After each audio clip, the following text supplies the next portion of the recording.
Ryan. I still don't know why we moved. Ireland was just fine, with Dad working at a cliff tour place, and Mom bringing home pastries from her bakery. I remember the day I walked in on one of those serious parent talks. Knowing I wasn't allowed to listen to these conferences, I ducked behind a table and started listening. But we can't afford a lawyer. You also can't pay the fine. It went on and on until they finally decided to move to Turkey. There we led happy lives until the earthquake. Scott. I moved from Scotland to Turkey a long time ago. In Scotland, I had a great family. I had a twin sister named Betty and a mom and a dad. I was 9 when they all died. We were driving home from the Haggis Palace, the best restaurant in the world. Like usual, my sister and I got our delicious tomato soups, and Mom and Dad got their famous haggis. Betty and I were playing I Spy when the car swerved and we crashed. I was the only survivor. Then I had terrible foster parents that almost starved me. They would beat me all the time, but that's the past. When I turned 18, I moved to Turkey to start a little Scottish restaurant. I hired 2 waiters, Callie and Henry. It doesn't have much business, but it makes me happy. Now I am 59 and living the life.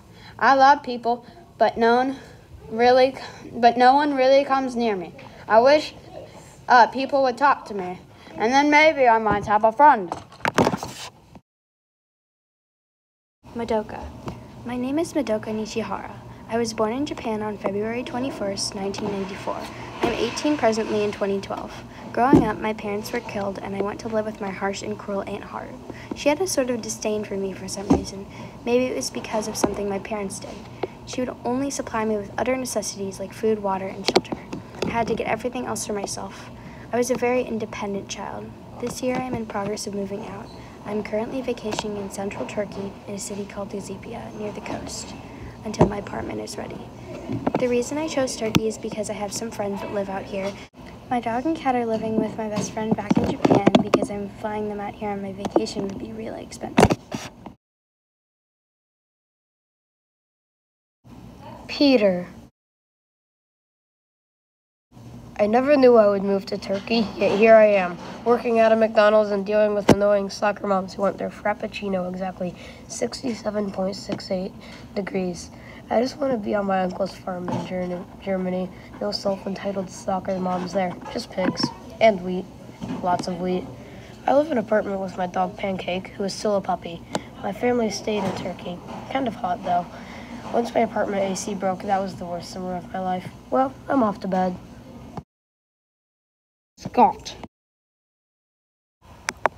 It was another morning at the restaurant with only one person left. The most popular thing is the hot cocoa. Everyone loves it, and that's why I get any customers at all. The trash was full, so I took it out. I was putting the trash in the dumpster when it happened. The ground shook violently, and I fell. My restaurant was crumbling to pieces. Parts of the roof caved in. I got up and raced towards the wreckage of my old restaurant. I looked around and saw Callie and Henry. I yelled at them, "Get out of here and go to safety." Then they ran away. I searched the wreckage for the one customer. Then I heard a little tap, and then another tap. I hurried towards it and dug through the wreckage. About a foot deep was the customer. I helped her out, and I saw it was Madoka, my most loyal customer. She said we needed to search for more people. Madoka. My favorite place to go here in town is the restaurant, so today I head there. They serve Scottish food, which is a new experience for me because I've only lived in Japan, so I'm only used to Japanese food. Once I arrive at the restaurant, I sit at the corner table next to a shelf of beautiful wood carvings. I sit there every morning to get some hot cocoa. I feel like I've gotten to know the employees and owner pretty well. After all, I am their only customer every morning. A waiter serves me today. She's really nice and bubbly. I order my drink and wait. Not much later, she comes back. I thank her and begin sipping on my cocoa. Then I hear a distant warbling. I didn't think anything of it. Then everything came crashing down. A lot of debris fell on top of me and I was stuck.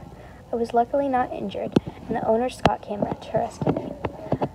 We decided to look for other survivors, so we set out. Ryan. It was a nice day in April. The sun was shining, birds were chirping, and our apartment's roof was leaking. due to heavy spring rains. The sun was still smiling when my world cracked in two.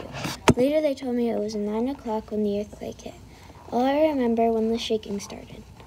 My parents shoved me under the small twin bed. I also remember the unrelenting terror. After the shaking stopped, I searched all over the apartment, but I couldn't find my parents anywhere. When I looked out the window, I could see some random people out walking. Not having any choice, I started to climb down to meet them. Scott. Madoka and I saw a survivor. It was a boy and looked about 5 years old. He was climbing down a building coming towards us. He told us his name was Ryan, and he told us how his parents died. I felt bad for him. We continued on our journey, and I saw something big rolling in. It was about 10 miles away. "What's that?" I asked. Neither Madoka or Ryan knew. Then I realized what it was. It was a tsunami. We found a mattress and traveled away from the tsunami. We hoped the mattress would float.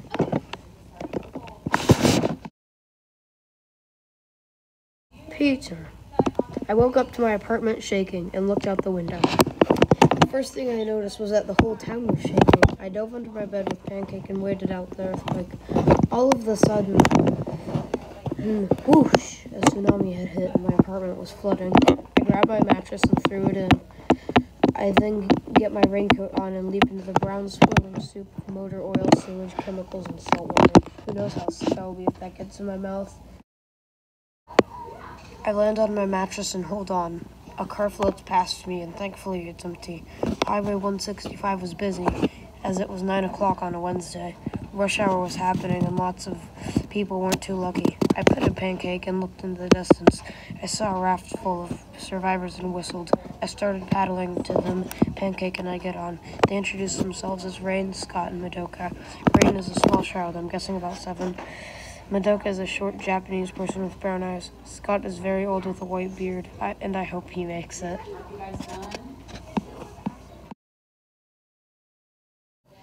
Scott! The tsunami hit us, and it was terrible! When it hit us, the mattress flew in the air, and we landed on top of the water. We were going 60 miles per hour while riding on the wave. There was a bridge coming up, and we would have to jump on top or get stuck and hit by the breeze floating behind us. We hit the bridge and stopped. I lifted up Ryan first, followed by Peter, and then I saw some debris rushing towards me. And then I lifted up Madoka, and then I lifted her up fast, and we shared a quick handshake before I died. The end. I'm so shocked of Scott's tragic death, I don't see the next wave. We all duck for cover and hold on to the bridge for dear life. Thankfully, we are all still intact and alive. No one is swept away. The wave has actually swept in a person. By the looks of him, I think he is homeless. Peter helps the homeless man up onto the bridge. Then he asks the person what his name is. He tells us his name is Fred. He says that he needs to sacrifice someone to the gods in order to live, and tries to attack Rain. I pull Ryan out of the way, and Peter begins to battle Fred. Ryan. Madoka pulled me away from the epic battle taking place on the bridge. Punches were flying, kicks were landing as Peter fought the insane man. Unfortunately, she also covered my eyes, so I couldn't see the violent war, but I could still hear it. From what I could piece together using crazed screams and soft thuds, the fight went something like this. Peter did some really cool wrestling moves to pin the man's arm behind him and shoved him onto the bridge. Then the helicopters came. Pancake. I'm Pancake. I was born a year ago. Peter adopted me a month ago. Then there was a shaking of the ground. My owner Peter and I met some friends. Then we were in a giant cave. An old guy named Scott died in it. Peter fought a homeless guy. We were looking around for safety. When I was looking, I saw a huge bird. I shouted woof at it. It came down and we climbed aboard. I didn't want to. I was scared of it. But in the end, it led us to safety. We are safe and at an area where many people are refuging. My owner is handing out supplies, and a lady and a little boy are giving out food. This place seems a lot more happy than what it was before.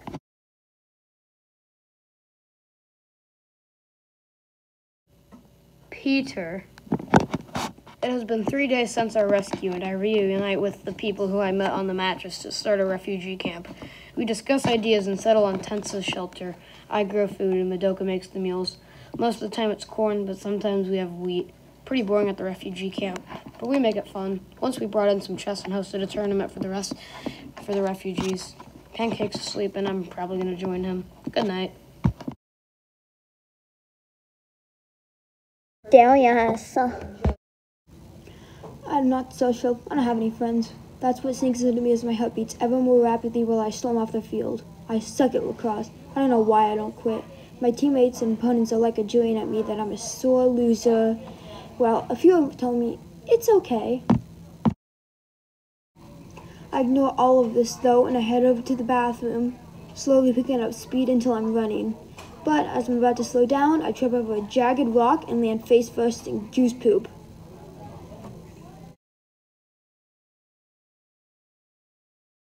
Splat! I rushed over the sink in the bathroom, but then all of a sudden, I hear a huh from behind me, and then one thing. Snake! Guess what? I got grounded just because I yelled at my mom after she is yelling at me for accidentally going to the women's bathroom. Just stupid, isn't it? I'm banned from TV for a week, so I have to sneak down after 11 to watch TV. There's a show I like. You may have heard of it. I watch it a lot. It's called America's Got Talent. I love it. There's even this bald dude named Howie Mandel. Whisper, whisper, whisper, shh, shh, shh, shh. AGT? Bye, y'all. Oh, did you guys see yesterday's America's Got Talent act? Asked Leora, my best friend. Oh, yes, it was absolutely amazing, said Collins, my other best friend. Yeah, it was decent-ish, I said. I'm wearing a peppermint dress because I'm just awesome like that. Anyway, back to the conversation. Leora was like, wasn't she so good, though? She was good. I mean, I didn't really care that much about it. I said, a little short, ugly, cheese-looking boy was watching our conversation. He looked really suspicious, and yeah, Leora was like, he looks like a block of cheese, except she didn't exactly whisper it, because Leora doesn't know how to whisper. And I kind of felt bad for being rude to the boy, and the boy's face turned bright red.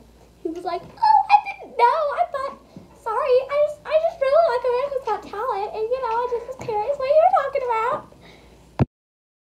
You kind of feel bad for that little block of cheese kid that we met? We kind of just made him feel bad for no reason. I mean, he was just curious after all, asked Leora. Not really. Why would I? Asked Colin.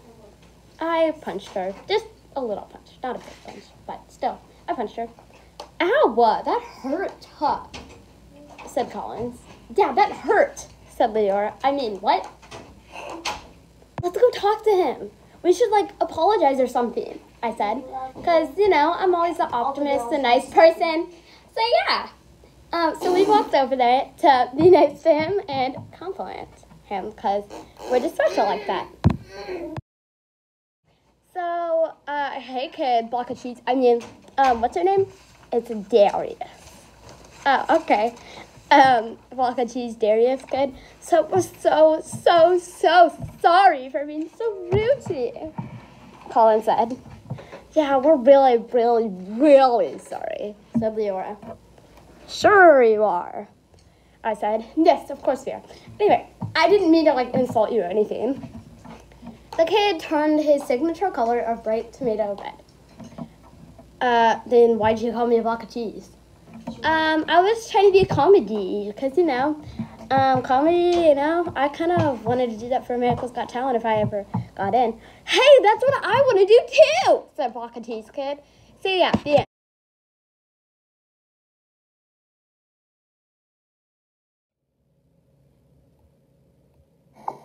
Anorak.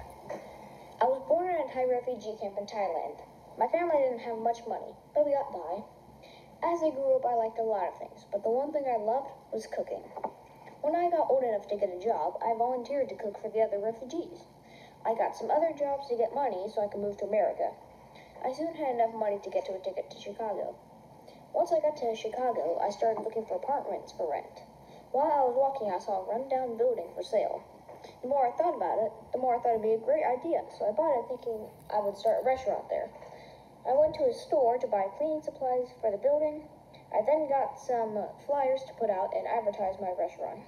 While cleaning, I discovered that there was a rat infestation.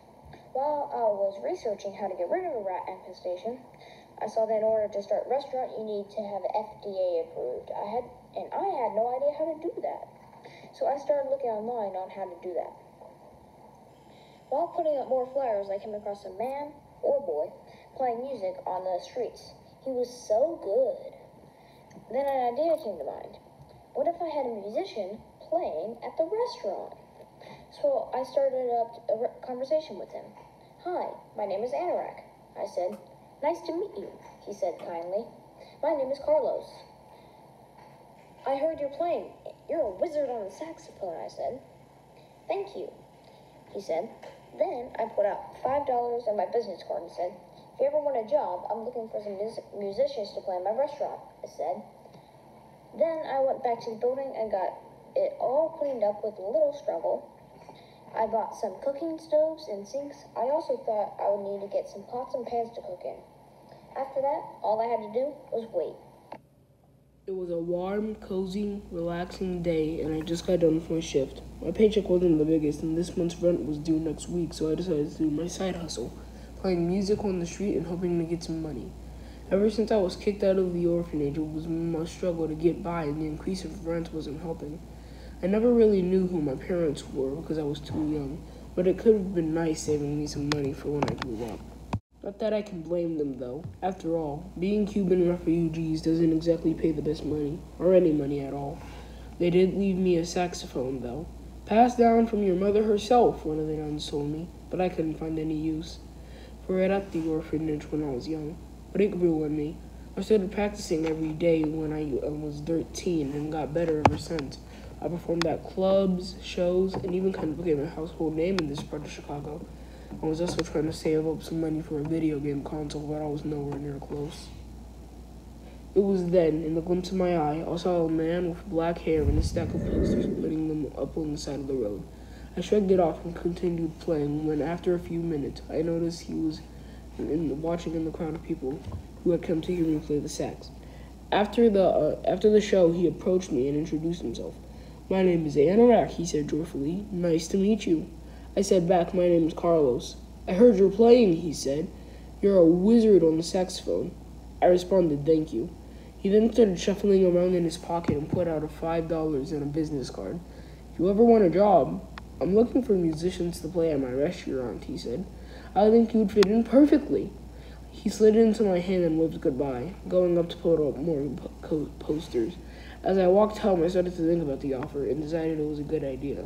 But just the saxophones won't pull people into a restaurant. So I called a few friends and came back to the store. He welcomed me in and told me to make myself at home. Unlike other places, this place felt alive. It was like a place for people of all different walks of life, and it paid good. For once, I finally think I found a place I can call home. Max. Chicago is a very different place than I am used to. I used to live in Australia until a couple months ago I moved here because my dad has a big job and he has to move a lot for his job. Usually, we just move around the country, but this time he had a really big job opening that we just couldn't refuse.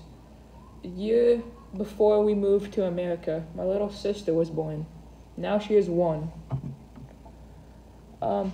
Yesterday, I had the best meal that I had since I got here. It was from a new Thai restaurant called Anorak's. What I got there was the pad Thai. My family all got different things, but we all enjoyed it as much as I did. But the thing that I am the happiest about is that they need to hire new employees for the restaurant, and I need a summer job. So I thought that I could become a waiter for the new restaurant. So the next day, I walk over to the restaurant to apply for the job. When I get there, I find out that they only have 1 job opening left. The owner comes out to interview me, and I immediately could tell why he was the owner. He comes up and asks me if I want to be a waiter or a chef.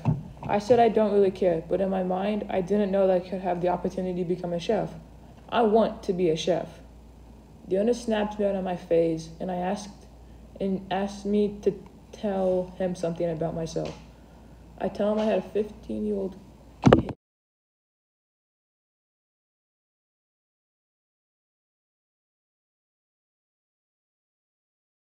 I tell him I'm a 15-year-old kid who recently moved here from Australia. I have a younger sister, and I love to play sports and solve Rubik's Cubes. Then he says something amazing. Well, I think you're hired. Yendi, I woke up that morning thinking about what had happened. I knew it was coming. It was so obvious. I just never taken the time to think. But now that I have, I realize she just loved me. I went to the store. On my way, I noticed a building that wasn't there before. It looked like it was new. It makes sense because I've been in my apartment all month, rarely coming out for food. But when I did, I just kept my head down trying to avoid contact with anyone. I don't know what it's for, probably because I don't want to know.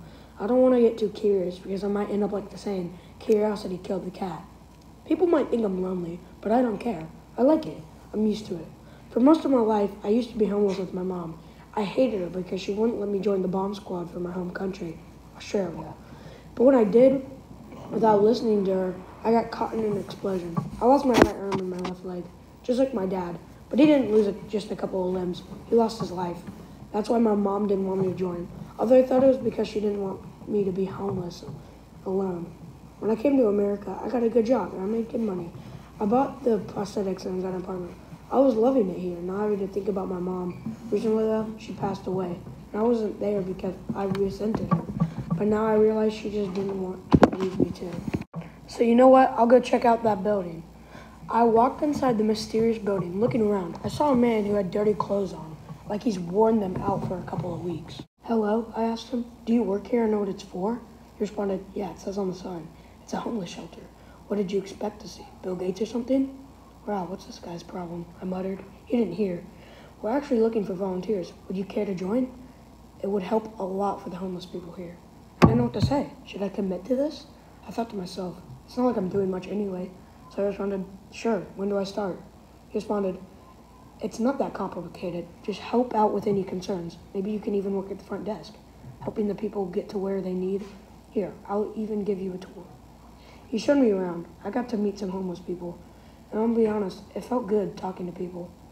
It feels better than being alone. Anyway, after the tour, he told me, you work here when you can. It's really a schedule. You can take as much time off as you need, but please stay working well. Okay, that's good. I can work whenever. That's good for my lifestyle. I thought, but really, I'm praying that this job can cure my loneliness. Mona. I stood in front of a building. It looked very used, yet I knew it was just recently put together. I turned into a man walking into the building. Is this the shelter everybody has been talking about? I asked. He stared at me blankly, as if he had seen a ghost. What does it look like? He scowled. A pizza factory? He turned back around and walked inside. I shot him a dirty look and followed him inside. It wasn't exactly as busy as I thought it might be. In a way, it reminded me of my own childhood home. My dad didn't make a lot of money when I was younger, so we lived in a small home. I remember when he died, and I had to move into his empty house. I would limp around, hoping to feel some happy memory, yet I never did. I was brought back down to earth when I heard a voice coming from behind the front desk. So are you seeking shelter? Are you here to volunteer? Or what? I responded, oh, I came to help with volunteer work. He smiled, although he seemed like the type of person to not do that very often. Great, I'll give you the paperwork, and I'll show you around. He took me on a tour of the place. The bedroom area, the other bedroom area, another bedroom area, and that's really all there is to see. Any questions? I looked around again before turning my gaze to the man before me. No, I think I get the idea. Great, if you need any help, I'll be at the front desk. He quickly walked away. I decided to go help mop the floors, making myself useful. I headed over to the closet and picked up a mop and a bucket of water. I was in the middle of cleaning the hallway when I heard a voice call my name. Mona, hey, you're Mona, right? In front of me was a young man with brown hair and a set of dark brown eyes. I heard you volunteered to help out here, right? Yeah, I thought I'd do something to help out, I responded. Great. Say, have you ever had any experience with money management?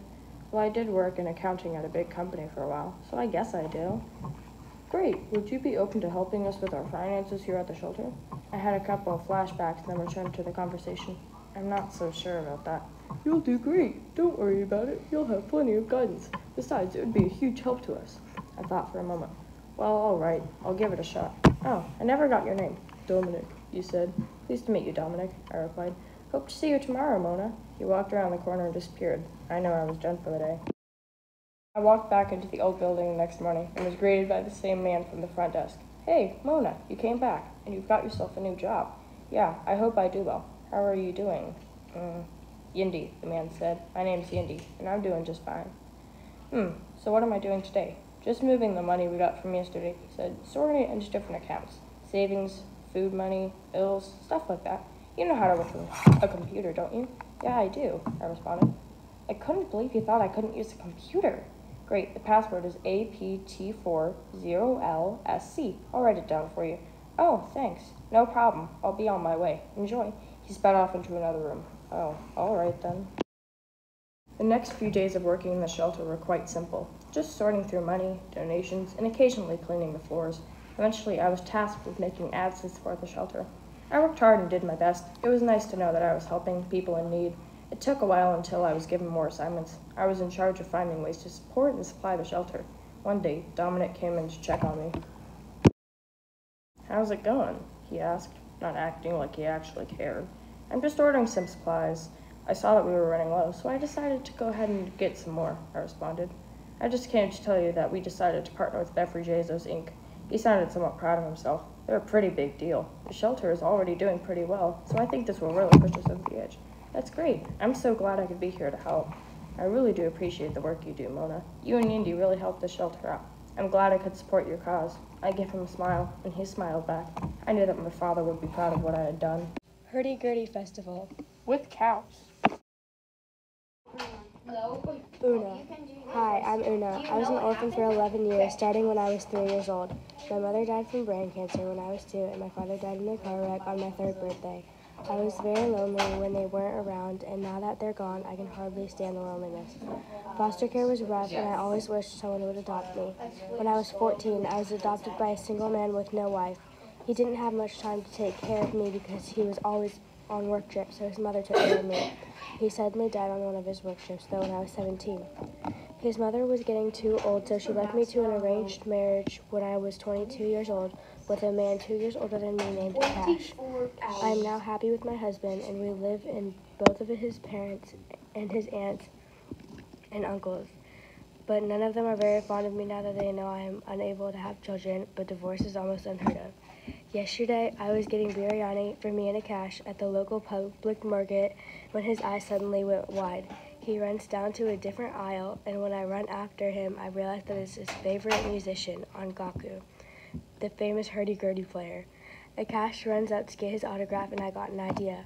After Angaku finishes giving Akash's autograph, I go up to him and ask him if he could play for our village, and this guy shopping next to us overheard our conversation and offered to help set it all up.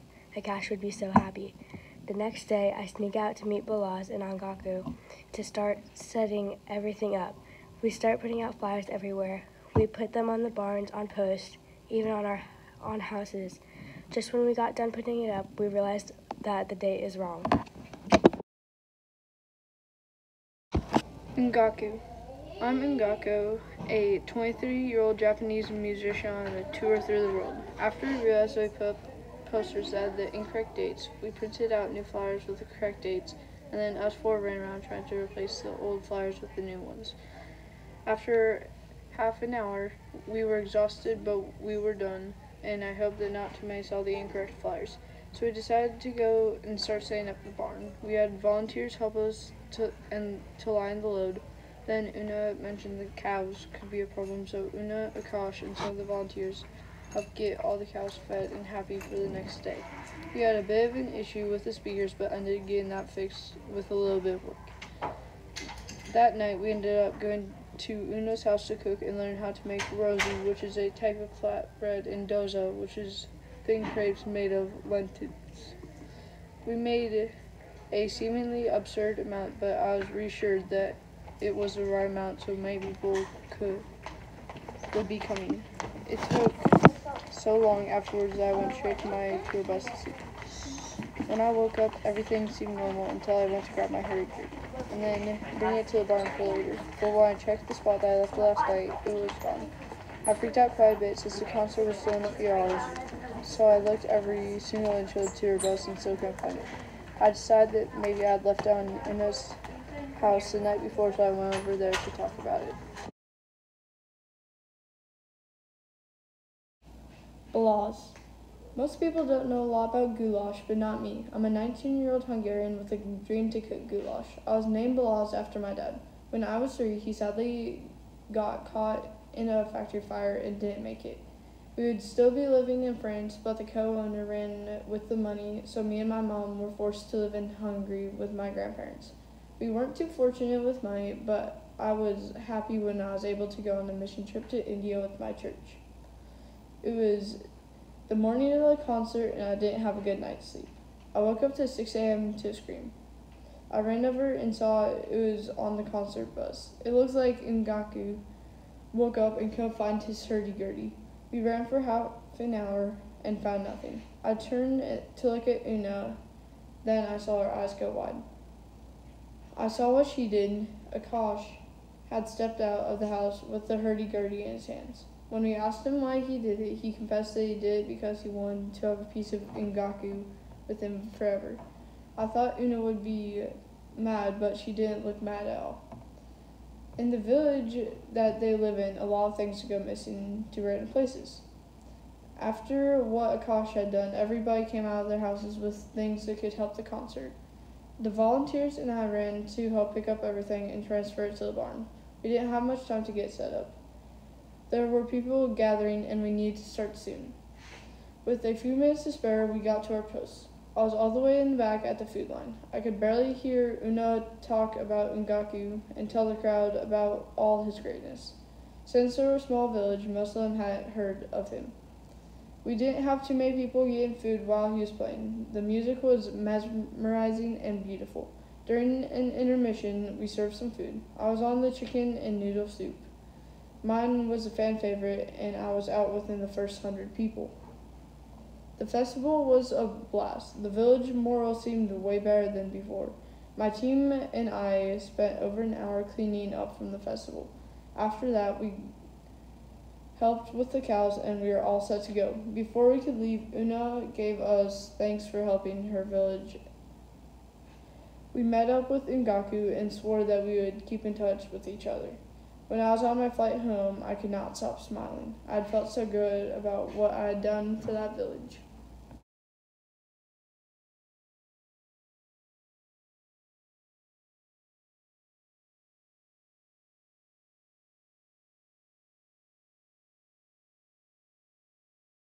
Angelica. A lot of things have happened in my life and I don't really know how to explain them. I grew up in Peru and moved to America when I was a toddler because our governor finally let people leave. For a while, everyone was trapped because he was so confident that he was running an effective country. When I got to America, I had no friends, so the only thing that helped me with that was playing soccer. When I got older, I would go out on a nice day and take a walk. It was always nice to see all of the trees and nature around the neighborhood. One of those lonely days while I was walking, I met a nice man. His name was Andrea. We ended up going to a nearby coffee shop and talked a lot. I found out that we both lived in the same apartment building, and then we scheduled another walk. We talked about our past the next time we met. I told him that when I was little, I sailed to America. My family sailed on a boat with my best friend's family. While we were halfway to the United States, our boat started to sink. Oh no, what were we gonna do? Our boat was literally sinking in the middle of the ocean. Luckily, we found a system, and while everyone else was on the boat, 2 or 3 people would get out and swim along. It helped until we saw sharks. Oh my gosh, I was in shock. The shark attacked my friend while she was out of the boat. I watched helplessly as she went under. Everyone started screaming, but I wasn't. The only reason I wasn't crying, screaming, or yelling is because I couldn't think straight. She couldn't be gone. It was a dream. Like, it had to be, but it wasn't. Still in shock, we kept rotating, and one by one, everyone got bitten. Soon, it was just me and my dad. We were almost to America when suddenly our boat started sinking faster than ever. We struggled to stay afloat, but there was a problem. My dad's foot was caught in the boat. The boat flipped and he went under. I held my breath and tried to save him. I pulled and pulled, but I needed to come up for air. When I went back under, I couldn't find him. It was too murky, and then I knew. It was too late. He was gone. I was in shock as I swam to land, but after I got rescued by the local Coast Guard, the tears came. The tears came, and I couldn't stop them. He was the last part of my family, and my life has never and will never be the same without him. Andrea took pity on me, seeing that I was lonely, and we met pretty much every day after that. I was faintly embarrassed after opening up to a total stranger, but he didn't seem to mind. Sometimes he would bring us food. The first day he brought us food, I noticed something. There was quite a few homeless people who looked starved and had raggedy clothes on. It made me upset.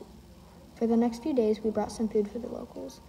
After a while of that, we realized that we couldn't just keep bringing food to them forever. We watched a taco truck roll by and started talking about making a company or organization or something of that sort. We finally decided on a food truck. It was perfect. Then some guy, he looked to be 17 or 18 years old, who apparently overheard us talking about the ideas, and he spoke up. He introduced himself as Jose. He took off his black hoodie and asked if he could join what we were planning to do on the food truck. Andrea and I looked at each other, wondering if we should say yes. He looked kind of shady, I'll admit that. But eventually, I turned back and nodded. A small smile appeared on his face, and I started to like him a little bit more. We all talked about where to get one, and then all of a sudden, it looked as if a light bulb went off over Jose's head. Then all of a sudden, Jose said, Oh, I have a 13-year-old friend who loves food and would probably like to do this. She's a hard worker and would be no trouble at all. Would you mind if I went to grab her to ask her to join this? Of course I said yes, me just being that type of person who can literally trust anyone. With that, he dashed off to get her. While he was gone, Andrea was asking me if we could even trust him. Andrea said he seemed kind of sketchy. I agreed, but I always say that you can't judge a book by its cover, even though I do it sometimes. He sighed, kind of giggled, and then went on about the food truck idea. A couple of minutes later, Jose came back with this beautiful young girl. She looked to be about 15, but was actually 13. She was so pretty. Her name was Paradise. She was the sweetest girl I had ever met, but she had a fiery little streak to her.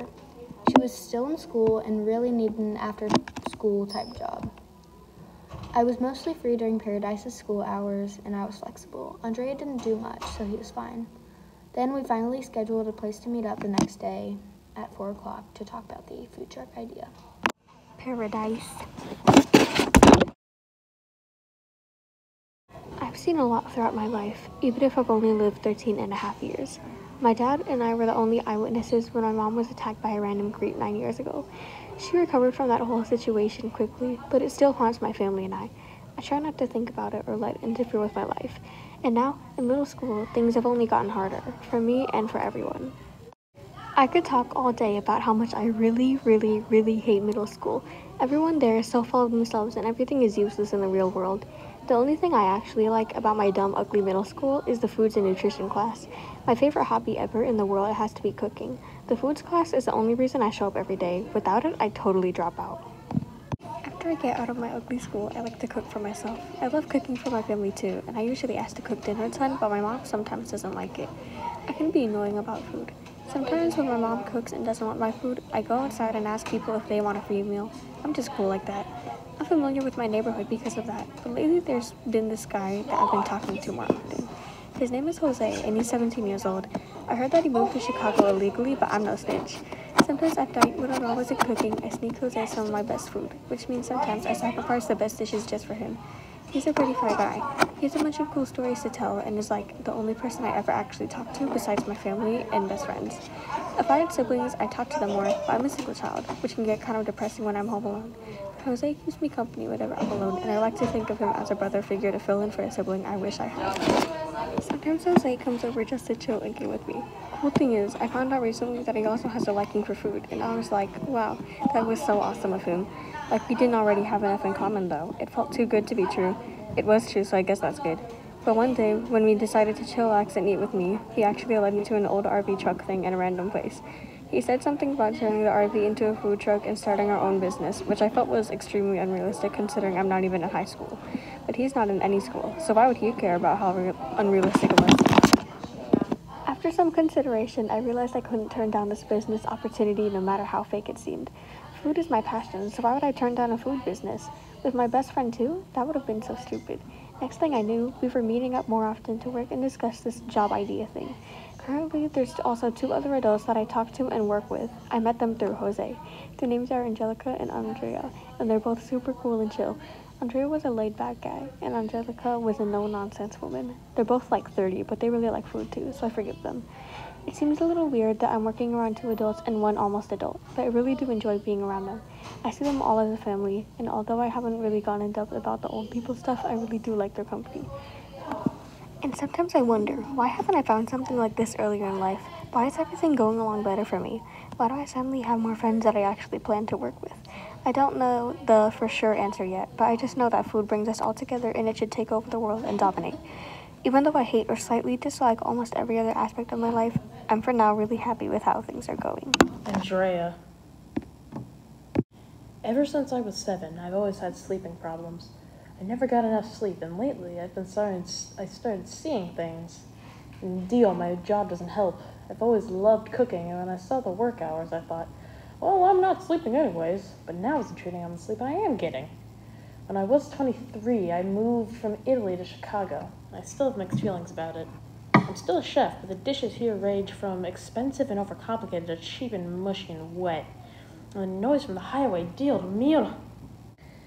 But as of last week, things have been looking up for me. I met this woman whose name was Angelica, and we started talking. We went to a coffee shop, and we found out that we had a lot in common. We started meeting up almost every day, and I would bring her food. Then we noticed that the locals looked hungry, so we started bringing food to them. Eventually, we realized that we needed something more. So we started on the topic of a food truck, and some guy named Jose overheard and volunteered with his friend, and now we spent 3 days looking for a rundown camper for sale. Yesterday, we found one for $500. It was a steal for the condition it was in, but the wheels were completely busted. We bought it and ironically wheeled it up the street. Jose brought some tires from a nearby alley to make the job easier, but we were still pushing a giant hunk of metal down a street. After we got the truck in a prime location, Jose moved it and started planning where everything would go. When he told us where everything would go, Angelica asked where the tortillas and taco shells would go, but I butted in saying the shells are hardly used in Italian meals. She thought we were doing a Mexican food truck, and I thought it was going to be an Italian food truck. After 10 minutes of arguing about this, we argued for another 10 minutes. Finally, we settled on including both cultures into our menu. After that, I went to the grocery store to buy the food and tools for our cooking, and after an hour of setting up the truck, we started selling our Mexican x Italian food combos. I had remembered to apply for a permit before we set up our truck. I tried explaining that I was a chef and I already had a permit to sell the food, but they told me that since this was a separate business, we had to get a different permit. So we had shut down the truck for the days it took us to get a permit. Jose. When I was 14 years old, I lived in Spain. Back then, I had a life. I had friends, some money to spare, and my best friend, Rodrigo. Rodrigo and I were always hanging around. He and I were inseparable from the moment we met each other. When he turned 14 a couple of weeks after me, he and I went out to celebrate. We stole a car and drove all around the countryside and had a blast. As the sun was setting, we started to head back to my mom's house. It all happened so fast. I only remember it in flashes. A horn honking, a squeal of tires, then pain, so much pain. The next thing I remember, I was in the hospital with 14 broken bones. Rodrigo was dead. I never rode in a vehicle again. After the accident, I went into debt. I could barely pay my hospital bill, and after I had to pay a large fine for stealing the car. Then, the driver of the truck we crashed into sued me. Luckily, I won the case, but it still costed a lot to hire a lawyer. Of course, I could barely think with all the guilt of my best friend pressuring me from all sides. I sank down into a depression, having nightmares about the crash every night, with Rodrigo's voice echoing inside my head, accusing me of killing him. I couldn't ride in a vehicle, for I would start shaking so badly that I couldn't breathe, so work was impossible. My family tried to support me for as long as possible, but it just wasn't working. I resorted to the last of people I wanted to talk to, loan sharks. And of course that ended terribly, so badly that I had to get out of the country, for good. It was midnight. The ship was almost ready to begin to cross the ocean. I had only one chance. Sailors and crew members raced around the deck, shouting unintelligible words to each other. It was time. I slinked forward, keeping to the darker spots. Then I slid on the ship. I was going to America. The next couple of days were a blur. I somehow made my way to Chicago, walking the whole day. Then I met Paradise. I was walking down the street of Chicago, looking for a good target. Then I saw it, a little purse hanging off of a teenager's arm. I darted forward, slouching forward to avoid attention. I reached out, and two of my fingers snagged around her purse. I gave it a hard tug, and it snapped off her arm. "Hey," she cried as I turned and started to run, but she was quicker than I expected. She darted forward and grabbed my arm. She was also stronger than I expected. Sighing, I turned around and held out the purse. A great start to America, I thought sarcastically.